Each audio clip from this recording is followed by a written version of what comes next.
Hello everyone. In our pregnancy and hernia series, let's see another common question which we encounter. We have patients who walk in and then ask, sir, I am planning to get pregnant, but as of now I am completely fine, but I am very scared that if I get pregnant I will develop a hernia. Is it true? Is pregnancy a cause for forming hernia in a healthy person?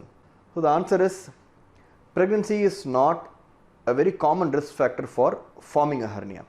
Of course, pregnancy causes stretch of the abdomen. So when the abdomen stretches, there can be some weakening of the muscles, but majority of times a normal healthy person does not develop a hernia following a normal pregnancy. But there are certain scenarios where pregnancy can add to the risk of hernia formation. What are these scenarios? Let's see them.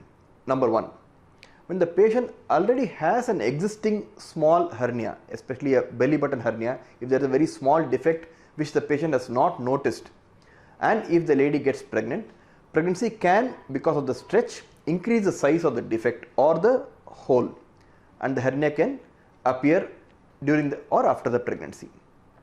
The second scenario is when the patient has a previous abdominal surgery, like a scar of an appendix operation or a scar of a previous cesarean. These are potential weak spots where future pregnancies can cause a hernia to form because of the stretch of the scar and a small rupture of the scar. This is especially true when the baby size is very large, or if the lady has twin pregnancies. But does it mean that all patients with a previous scar of an appendix or a cesarean operation will definitely develop a hernia following pregnancy? No, it is also very less common. So if a lady is really worried that she might develop a hernia following pregnancy and she wants to avoid that, is there a way she can decrease the chance of a hernia formation? Of course, yes. How do you do that?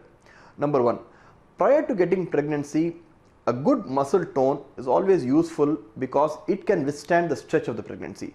So good exercise and having a good abdominal wall tone prior to the pregnancy is definitely beneficial for a safe pregnancy and decreasing the chance of a hernia formation. Second, a good high protein diet starting from prior to planning of pregnancy will increase the quality of the muscle and also the quality of the scar tissue if the patient had a previous surgery like an appendix or a cesarean scar. Third, avoiding smoking can decrease the risk of hernia. Next, avoiding obesity. If the patient is obese prior to the pregnancy, that abdominal fat itself will cause a lot of stretch and strain on the abdominal wall. Adding to that, the stretch of the pregnancy will double the stretch, and that can lead to weakening of the scar of a previous surgery or even cause new hernias in a patient who's getting pregnant. So avoiding obesity prior to pregnancy will definitely help to decrease the chance of developing a hernia following a pregnancy. So if one takes all these precautions, we can really decrease the chance of hernia formation following a pregnancy. As such, pregnancy in a normal healthy lady is not a risk factor for formation of hernia, and one should not be worried about a hernia being formed after getting pregnant, and that should not affect the decision to get pregnant.